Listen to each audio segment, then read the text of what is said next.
So what we are reading now is the prophecy of the Supreme to Savitri and Shraddhavan about the future of humanity. What, as a result of Savitri's tapasya, what she has done, her will, her insistence that Shraddhavan, as the soul of the world, must be allowed to return to earth with her in a living form. The Supreme has granted that wish of hers. He said, "Descend to life, with him thy heart desires." And then he's been explaining about what is the significance of the lives of Savitri and Shraddhavan, and what will be in the future for human beings. The last thing that we read, there are greater destinies that our minds can't guess at. No, those are already fixed on the summit of the evolving path. In evolution, there's a spiraling path of nature, and when it reaches the top, he's going to tell about what it will be like then. The last sentence that we read is, "The Spirit's mightiness shall cast off its mask. Its greatness shall be felt, shaping the world's course. It shall be seen in its own veilless beams, a star rising from the inconscious night, a sun climbing to supernature's peak." This is what will happen when the Spirit unveils itself. I'm going to read on from there. "Abandoning the dubious middle way, a few shall glimpse the miraculous origin, and some shall feel in you the secret force, and they shall turn to meet a nameless tread, adventurers into a mightier day. Ascending out of the limiting breadths of mind, they shall discover the world's huge design and step into the truth, the right, the vast. You shall reveal to them the hidden eternities, the breath of infinitudes not yet revealed, some rapture of the bliss that made the world, some rush of the force of God's omnipotence, some beam of the omniscient mystery.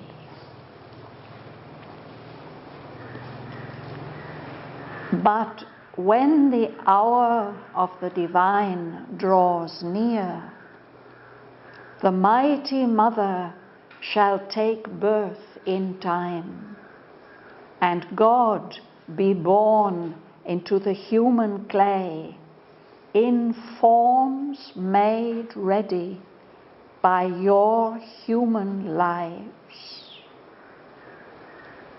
Then shall the truth supreme be given to men. There is a being beyond the being of mind,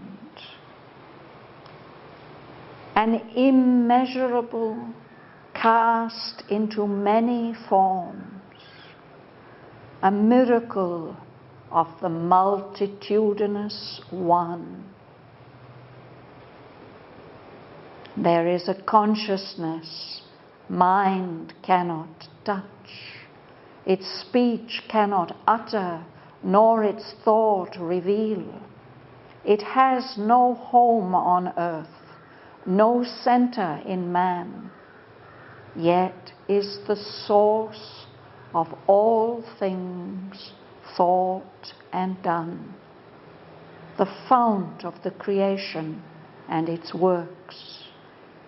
It is the origin of all truth here, the sun orb of mind's fragmentary rays, infinity's heaven that spills the rain of God, the immense that calls to man to expand the spirit, the wide aim that justifies his narrow attempts, a channel for the little he tastes of bliss.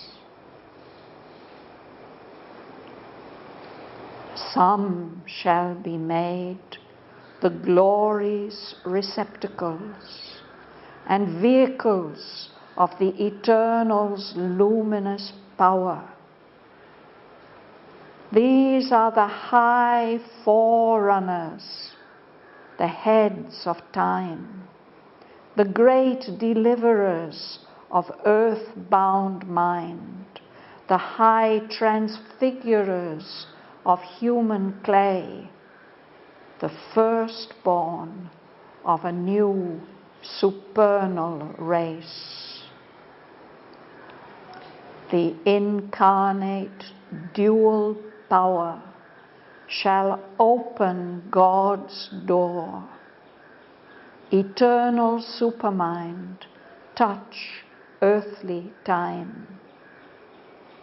The Superman shall wake in mortal man and manifest the hidden demigod, or grow into the God light and God force, revealing the secret deity in the cave. Then shall the earth be touched by the Supreme. His bright, unveiled transcendence shall illumine the mind and heart and force the life and act to interpret his inexpressible mystery in a heavenly alphabet of divinity's signs.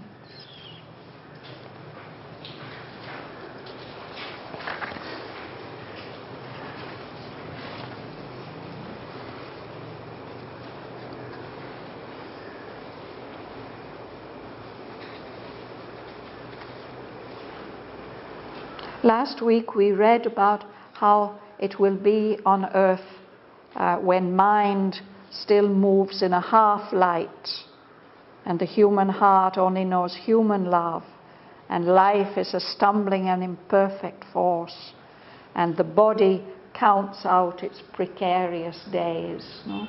He said, as long as it's like that, you too, you Savitri and Satyavan, shall be born into man's dubious hours in forms that hide the soul's divinity, just like ordinary human beings. No? But some people will sense something special about you, and you will be able to spread my influence. No? But now in what I have read here, he says, when the hour of the divine draws near, then the mighty mother shall take birth in time, and God be born in the human clay, in forms made ready by your human lives. This story is supposed to have happened long ago in the past, in the dawn of human history. And the Supreme is prophesying a time that will come. So perhaps we are living in that time which is prophesied after all these thousands and thousands of years. We'll start this side today, yes? Abandoning the dubious middle way, the few shall glimpse the miraculous origin, and some shall feel in you that secret force, and they shall turn to meet a nameless trail, but wanted into a mightier day. Yes, the dubious middle way.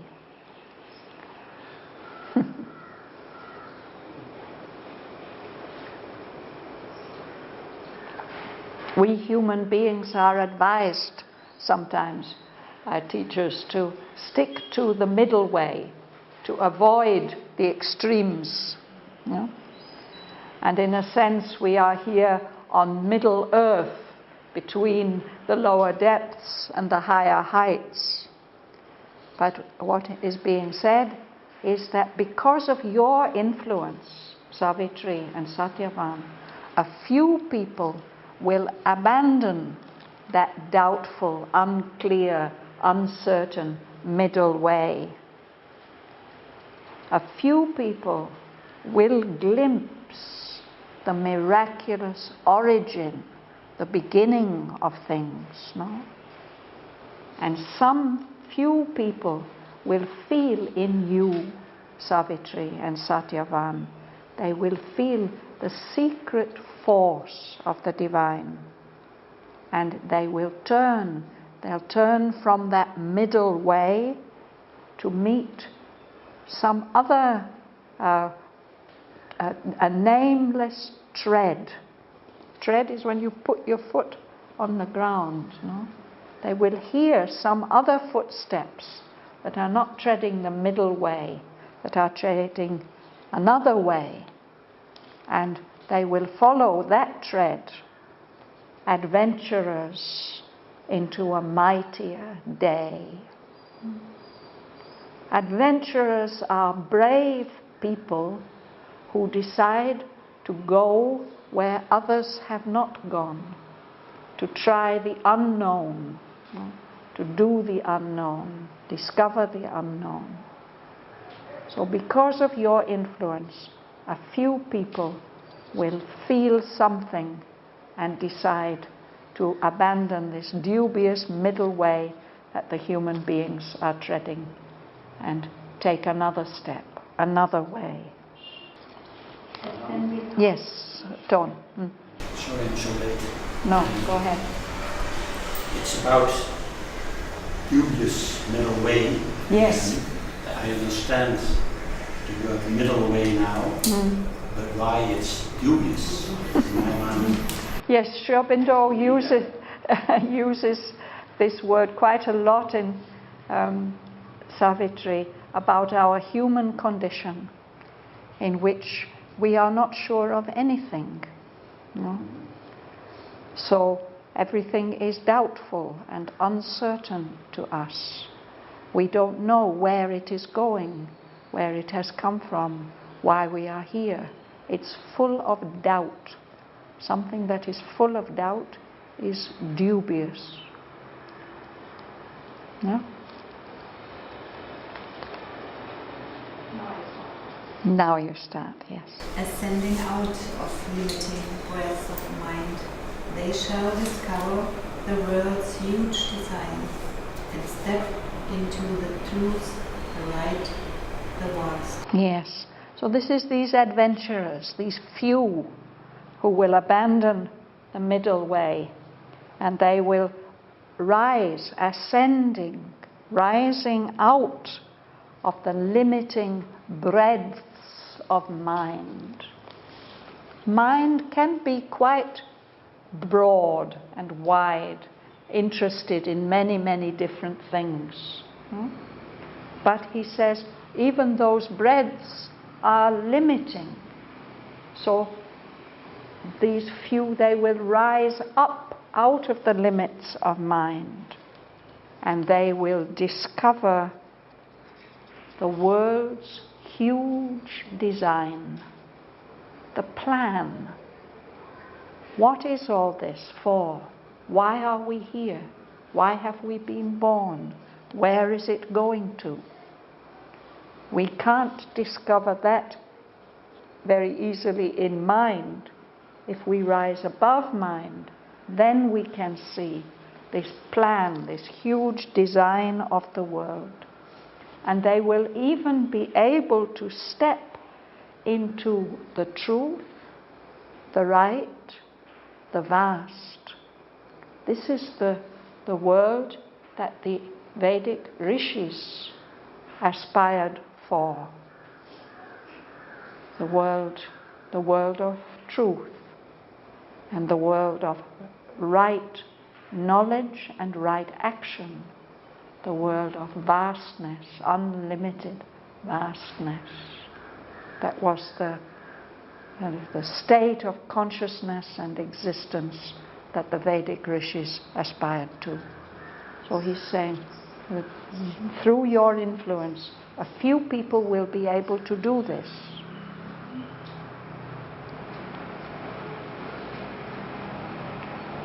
Would you read? You shall reveal to them your hidden infinitudes, the breadth of infinity, infinitudes not yet revealed. Some rapture of the bliss that made the world, some rush of the force of God's omnipotence, some beam of the omniscient mystery. Yes. So to those few people, you, Satyavan and Savitri, will be able to reveal to them the hidden eternities, the states of timelessness. You will be able to reveal to them the breadth of infinitudes. He says eternities, no?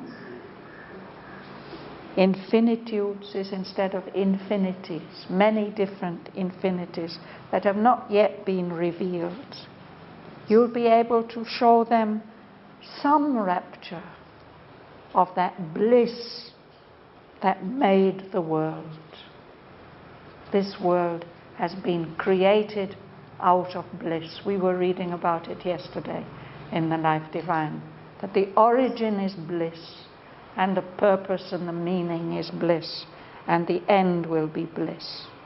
So you will show them something of that, give them a touch of that, and you will give them some touch, some rush of the force of God's omnipotence, His all-powerfulness, that force of God which can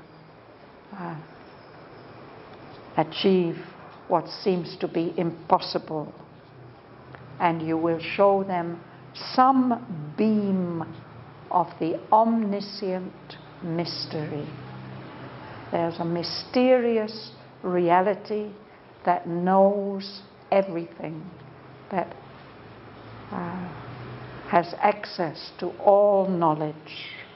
You will reveal to them just some beam of that, just a ray, a single ray, not the whole mystery, but some beam of that omniscient mystery.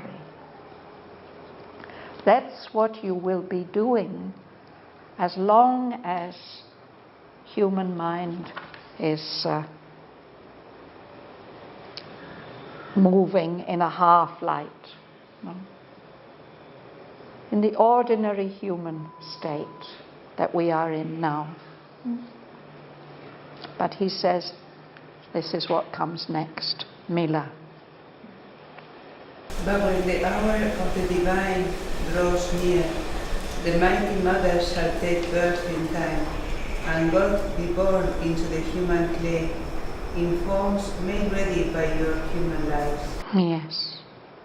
So there will come a time of the fulfillment, no? When that approaches, then the Mighty Mother, the Supreme Divine Mother, will take birth in time. She's taken birth in time in the form of Savitri. But in that future, she will take birth in time, and God will be born into the human clay in forms made ready by your human lives, the many human lives of Savitri and Satyavan will prepare new kinds of forms, superhuman forms. No? So those will be revealed. No? So at that time, what will happen, Alice?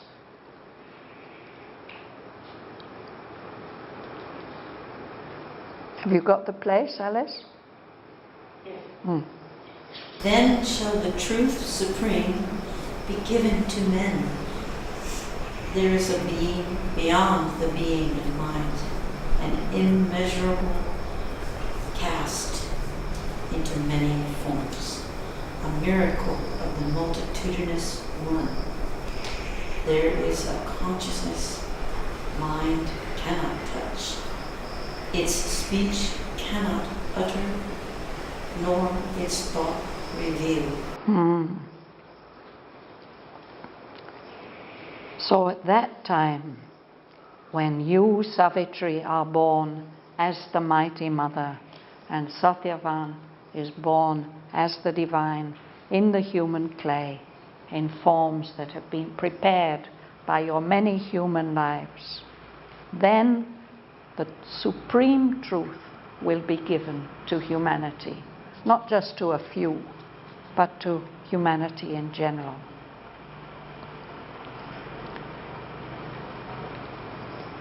There is a being beyond the being of mind. There is a mental purusha, spirit, a mental existence. But there's a being beyond that.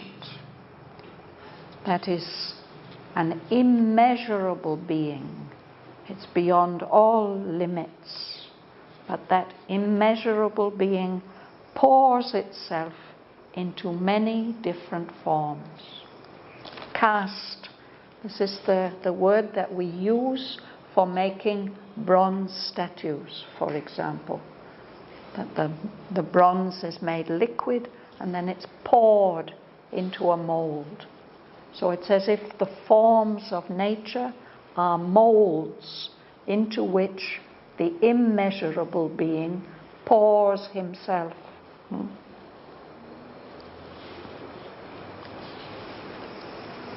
That pouring of the immeasurable into many forms is a miracle of the multitudinous one. Multitudinous means many, many, many. No? So the one who is also all the many. No? That's the being, the existence.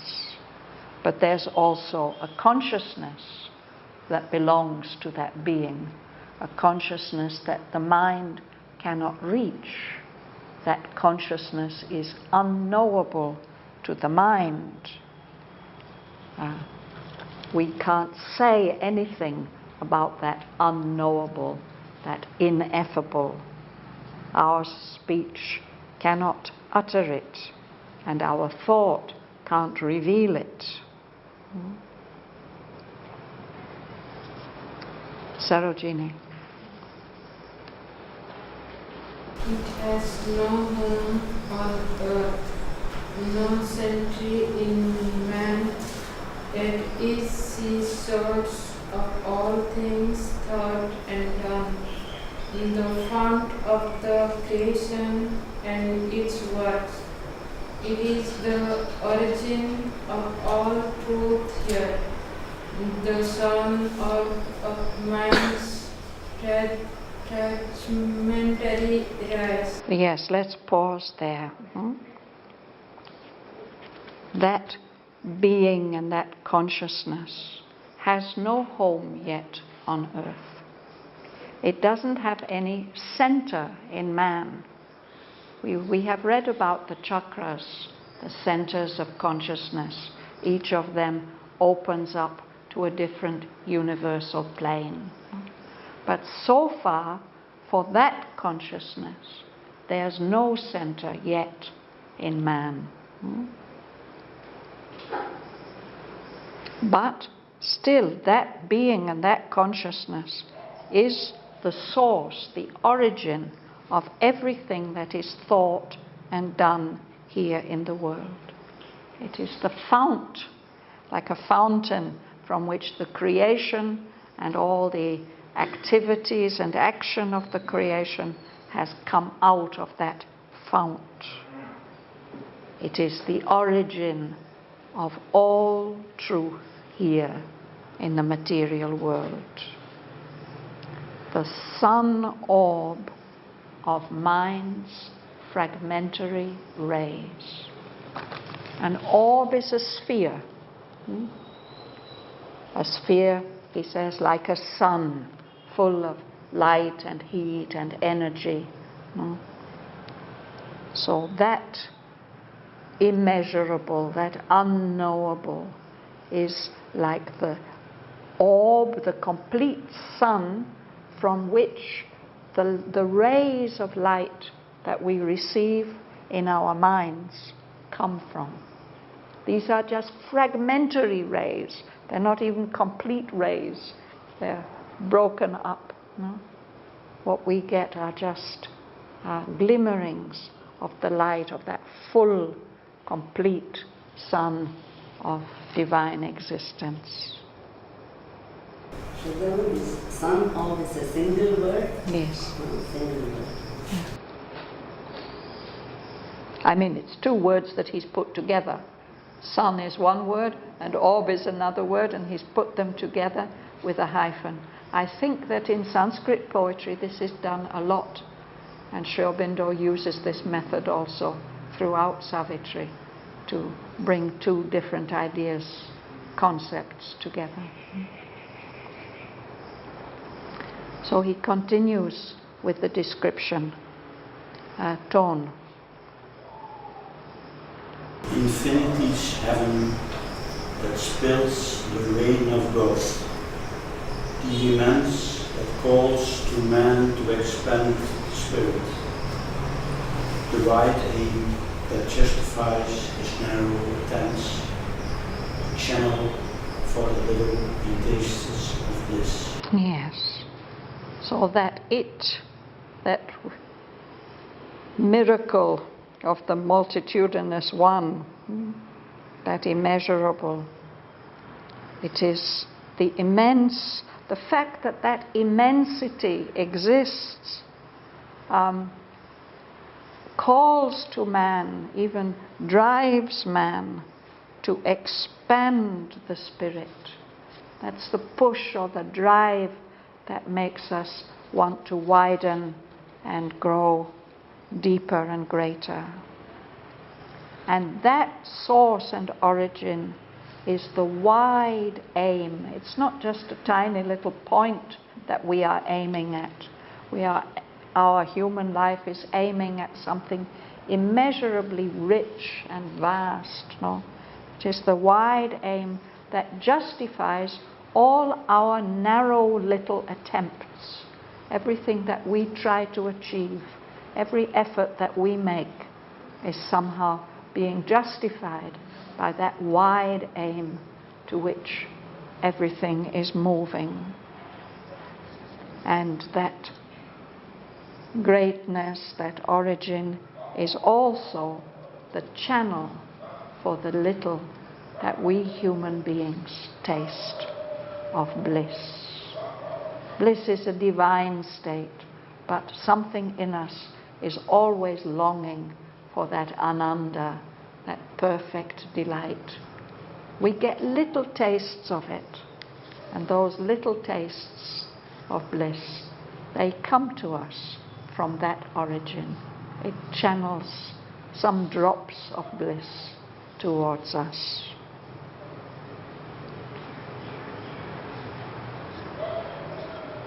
Sudarshan.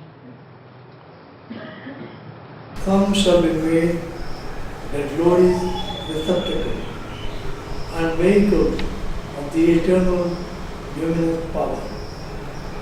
These are the high forerunners, the heads of time, the great deliverers of earth-bound mind, the high transfigurer of human clay, the firstborn of a new supernal race.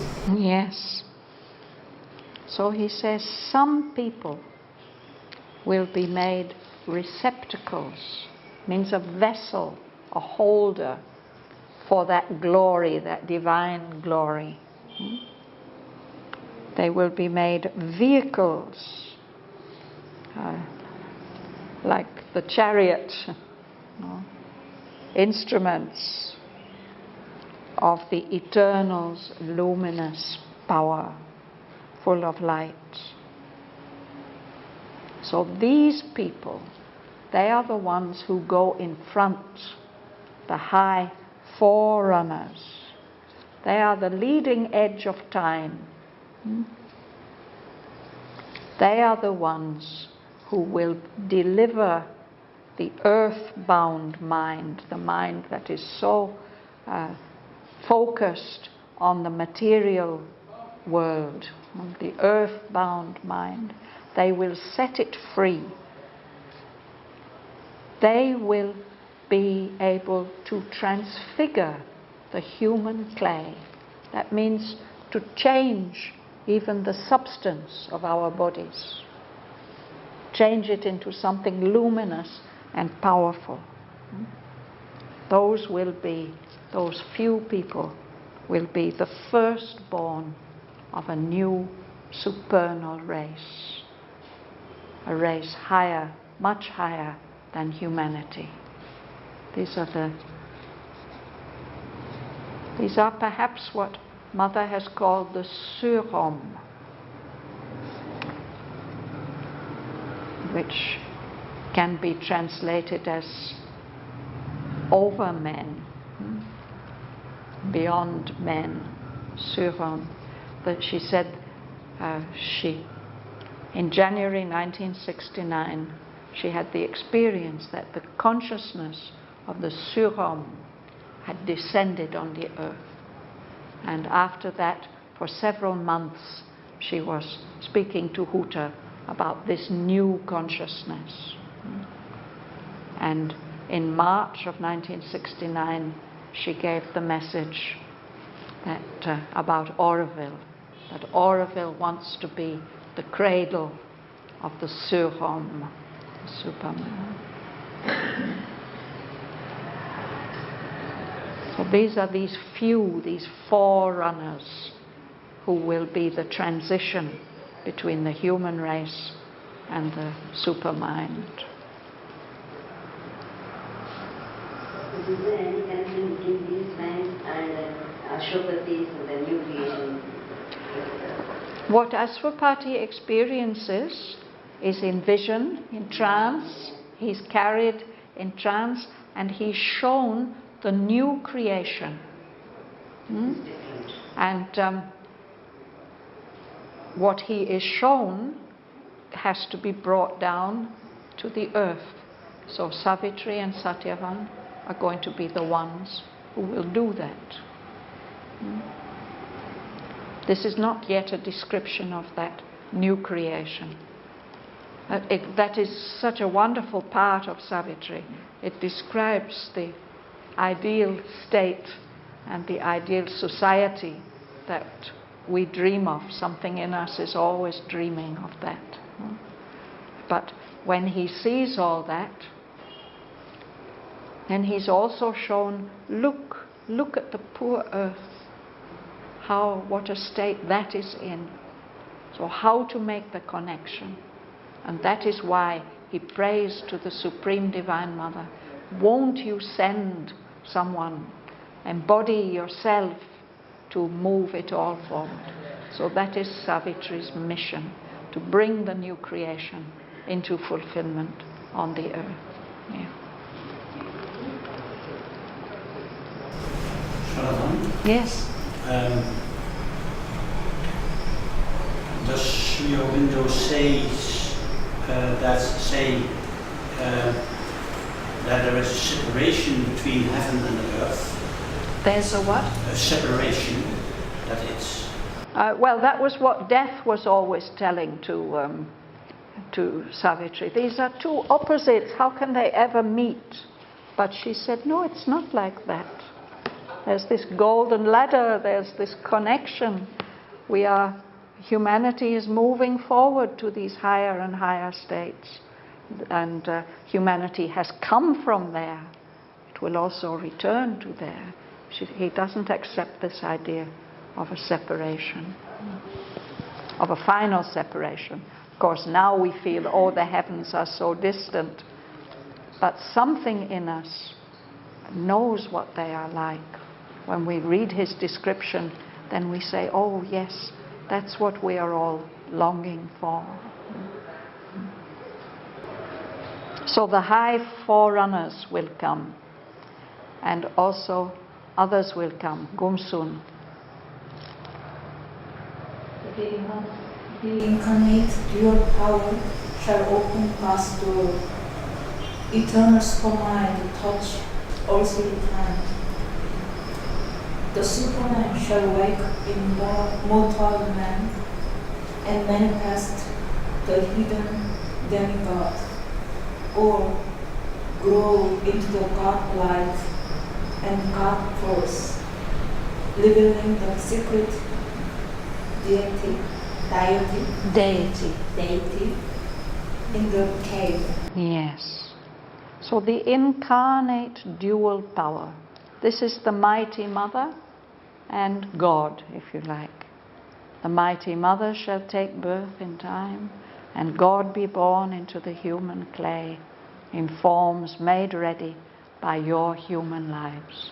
So this dual power is also Savitri, the supreme incarnation of the Supreme Mother, and Satyavan, who is the divine soul. So that incarnate dual power shall open God's door. The door will be open so that eternal supermind can touch earthly time. That is what Mother did, no? In 1956, with her hammer, she broke open the door. And supermind came flooding down.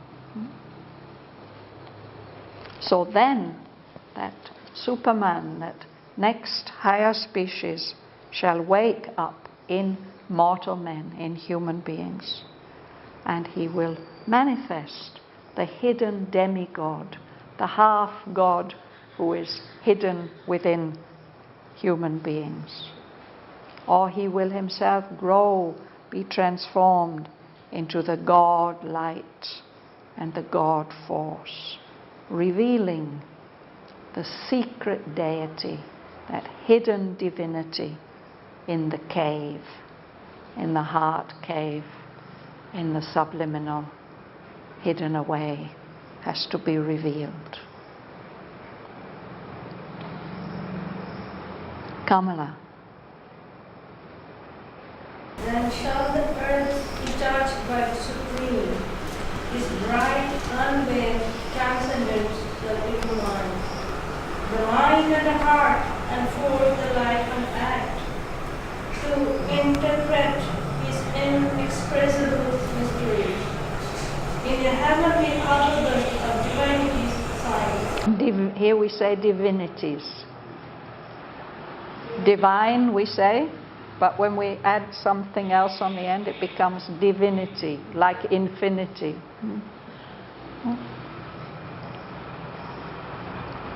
So when that happens, when eternal supermind touches earthly time and the Superman wakes up in mortal man, then the earth shall be touched by the Supreme. The Supreme who is transcendent, We think of the transcendence as being beyond the material creation. But in fact, the transcendent is inhabiting all this.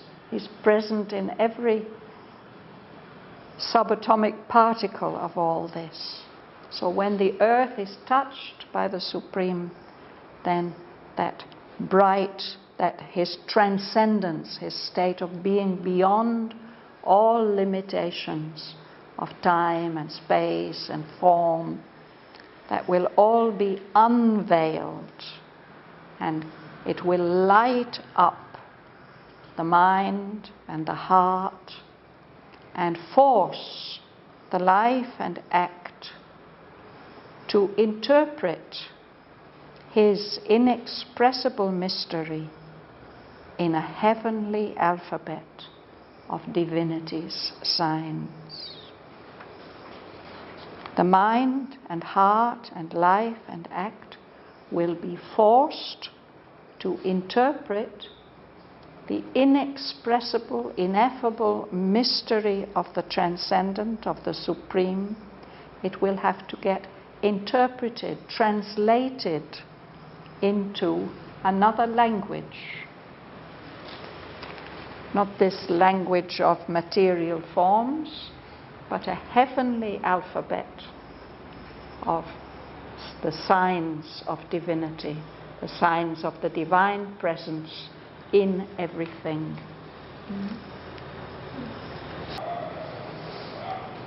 Maybe we'll read just one more sentence, Joel.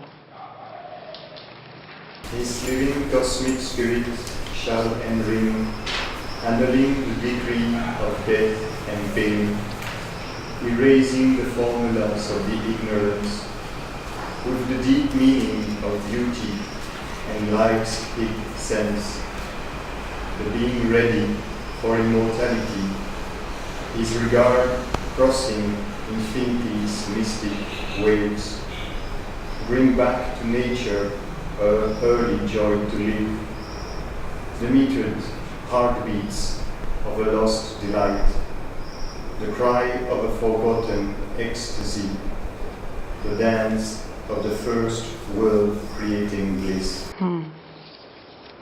So this is the Supreme, the Transcendent. His living cosmic spirit, his universal spirit, will enring, surround the being ready for immortality. And that presence, that living cosmic spirit, will annul, it will wipe out the decree of death and pain which we are living in now because of the nature of our mortal being. Erasing, wiping out the formulas of the ignorance will just be wiped out with the deep meaning of beauty and the hidden sense of life.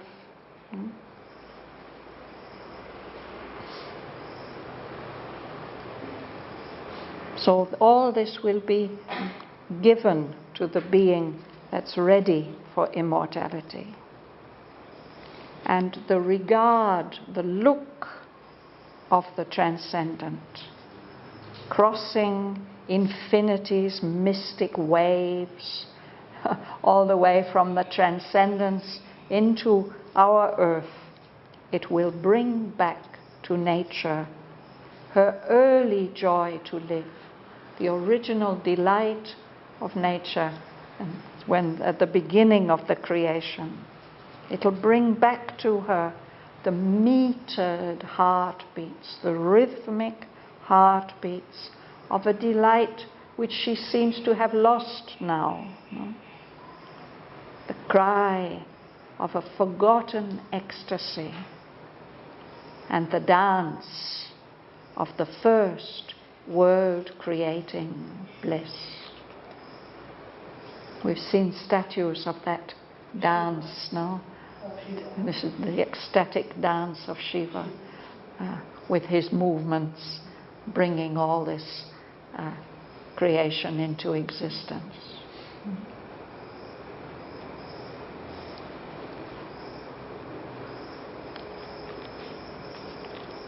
So there's lots more. We will go on with that next time. Those of you who want to stay, we can read these lines together.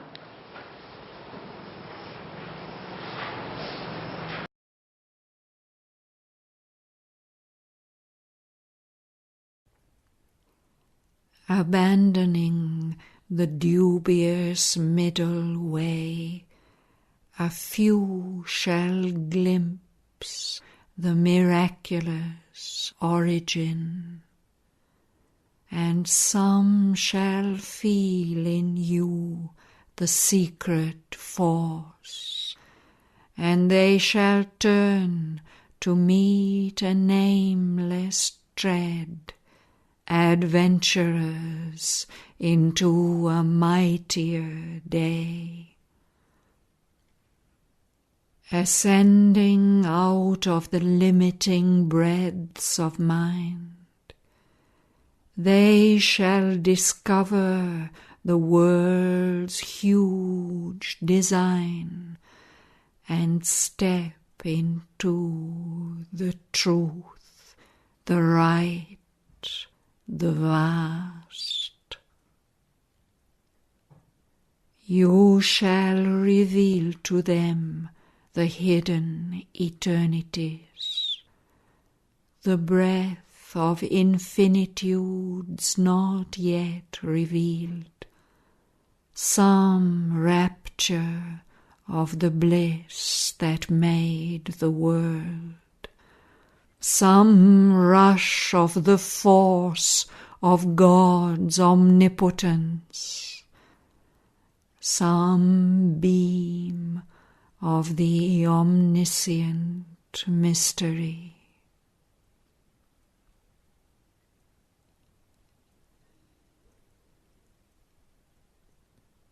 But when the hour of the divine draws near,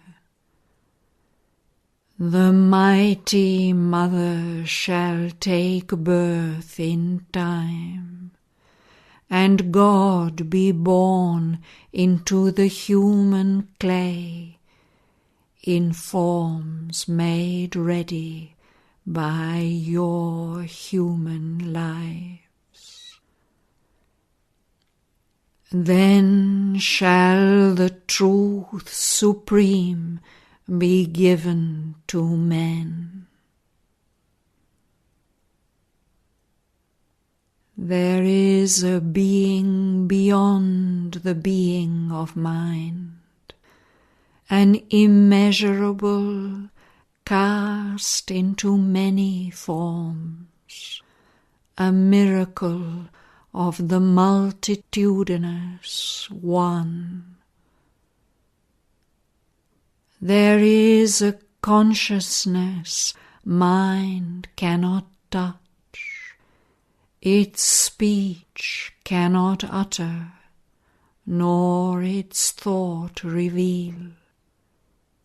It has no home on earth, no center in man, yet is the source of all things thought and done,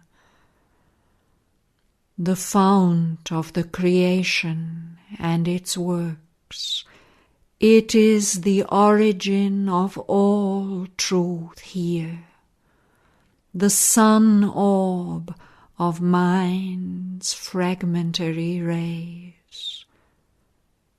Infinity's heaven that spills the rain of God, the immense that calls to man to expand the spirit, the wide aim that justifies his narrow attempts, a channel for the little he tastes of bliss. Some shall be made the glory's receptacles and vehicles of the Eternal's luminous power. These are the high forerunners, the heads of time, the great deliverers of earth-bound mind, the high transfigurers of human clay, the firstborn of a new supernal race. The incarnate dual power shall open God's door. Eternal supermind, touch earthly time.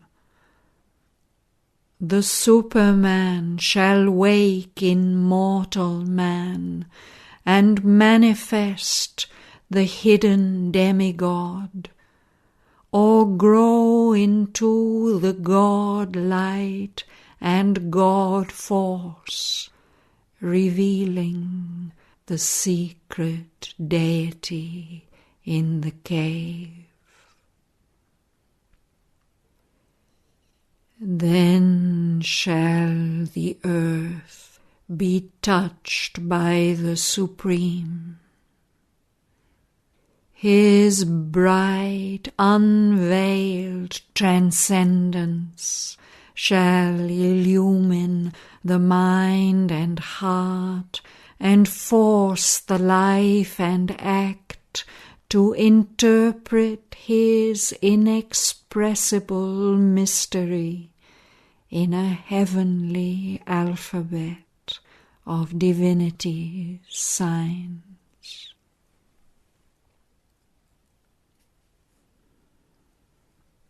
His living cosmic spirit shall enring, annulling the decree of death and pain, erasing the formulas of the ignorance, with the deep meaning of beauty and life's hid sense, the being ready for immortality. His regard crossing infinity's mystic waves, bring back to nature her early joy to live, the metered heartbeats of a lost delight, the cry of a forgotten ecstasy, the dance of the first world-creating bliss.